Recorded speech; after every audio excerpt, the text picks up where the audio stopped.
Welcome to stock royal YouTube channel.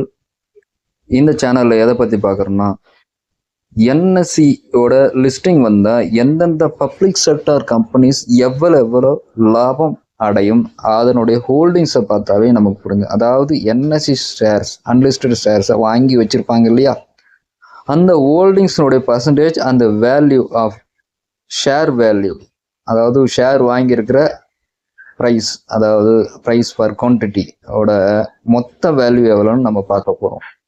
So அதுதான் இந்த வீடியோவுக்கான முதல் ஆதாரம். ஸோ இதில் பலனடை போகிற பப்ளிக் செக்டார் கம்பெனிஸ், அதாவது போனஸ் மேலே போனஸ் அடைய போகிறாங்க, அந்த பப்ளிக் செக்டார் கம்பெனிஸ்லாம் பற்றி நம்ம இப்போ லிஸ்ட் எடுத்து பார்க்க போகிறோம். சேனல் பிடித்திருந்தா லைக் பண்ணுங்கள், ஷேர் பண்ணுங்கள், சப்ஸ்கிரைப் பண்ணுங்கள் அண்ட் கமெண்ட் பண்ணுங்கள். தேங்க்யூ. ஃபஸ்ட்டு நம்ம பார்க்க போகிற பப்ளிக் செக்டார் ஹோல்டிங் கம்பெனி வந்து LIC, life insurance corporation of India. இவங்க 10.72% வச்சுருக்காங்க. அதாவது 61,687 கோடி ரூபாய்க்கு இவங்க ஹோல்டிங்ஸ் வச்சுருக்காங்க. எங்கன்னாக்கா என்எஸ்சியில் வச்சுருக்காங்க. ஸ்டாக் ஹோல்டிங் கார்பரேஷன் அடுத்தது 4.44%, 25,549 கோடி ரூபாய்க்கு ஹோல்டிங்ஸ் வச்சுருக்காங்க. எஸ்பிஐ கேபிட்டல் மார்க்கெட் 4.33%, அதாவது 24,916 ரூபா வச்சுருக்காங்க.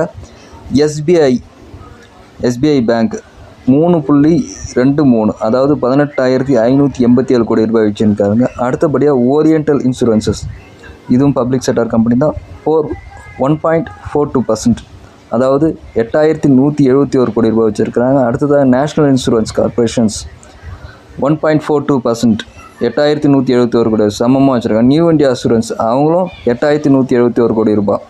பேங்க் ஆஃப் பரோடா சூப்பர் 0.89%, 5,121 கோடி ரூபாய்க்கு வச்சுருக்காங்க. யுனைடெட் இந்தியா இன்சூரன்ஸ் 0.78%, 4,488 ரூபா வச்சுருக்காங்க. இந்தியன் பேங்க் 0.34%, 1,956 கோடி ரூபாய் வச்சுருக்குறாங்க. எஸ்பிஐ லைஃப் இன்சூரன்ஸ் 0.33%, 1,899 ருபீஸ் வச்சுருக்காங்க. ஐடிபிஐ ட்ரஸ்டட் ஷிப் சர்வீசஸ் 0.20% வச்சுருக்காங்க. 1,151 கோடி ரூபாய் ஹோல்டிங்ஸில் இருக்காங்க. லாஸ்ட்டு பஞ்சாப் நேஷ்னல் பேங்க் 0.11% வச்சுருக்காங்க. 633 கோடி ரூபாய்க்கு ஹோல்டிங்ஸ் வச்சுருக்காங்க. மொத்தமாக 1,79,937 கோடி ரூபாய்க்கு பப்ளிக் செக்டார் யூனிட்டு என்எஸ்சியில் அன்லிஸ்டட் ஷேர்ஸை வாங்கி ஹோல்ட் பண்ணியிருக்காங்க.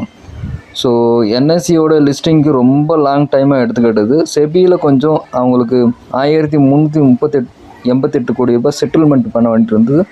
செட்டில்மெண்ட் பண்ண பிறகு செபி அவங்களுடைய டிஆர்ஹெச்பி அதை வந்து அப்ரூவல் பண்ணி அடுத்த லெவலுக்கு கூட்டிகிட்டு போயிருக்கிறாங்க. ஃபார் த நெக்ஸ்ட் மந்த்து நாம் இந்த கம்பெனியோட ஐபிஓவை எதிர்பார்க்கலாம். ஸோ என்எஸ்சியோடைய ஐபிஓ வந்த பிறகு என்எஸ்சி கம்பெனி வாங்குறதோட அதனுடைய ஹோல்டிங்ஸ் கம்பெனிஸ் எல்லாத்தையுமே ப்ரிப்பேர் பண்ணி வாங்கினோம்னா நமக்கு பிரச்சனை இல்லை. Don't put egg in a single box, put in eggs for 10 to 12 boxes. So நீங்கள் ஒரு 1 லட்ச ரூபா வச்சுருக்கீங்கன்னா இந்த கம்பெனிஸ்லாம் கூட நீங்கள் வந்து லிஸ்டிங் வரும்போது இன்வெஸ்ட் பண்ணியிருந்தீங்க, இந்த கம்பெனியோடைய ஷேர்ஸ்லாம் கூட ஏறதுக்கு வாய்ப்பு இருக்குது. மொத்தம் வந்து ஒரு 10 கம்பெனி இருக்குது. அந்த 10 கம்பெனியை நீங்கள் ஃபாலோ பண்ணி இது பண்ணிக்கிங்க. மேலே இருக்கிற ஷார்ட்டில் நான் கிளியராக எக்ஸ்பிளைன் பண்ணியிருக்கேன், கிளியராக கொடுத்துருக்கேன் எந்தெந்த கம்பெனிஸ்ன்னு சொல்லிட்டு பார்த்து ஃபாலோ பண்ணிக்கிங்க. லைக் பண்ணுங்கள், ஷேர் பண்ணுங்கள், கமெண்ட் பண்ணுங்கள், நம்ம செகண்ட் ஆதரவிங்க. தேங்க்யூ.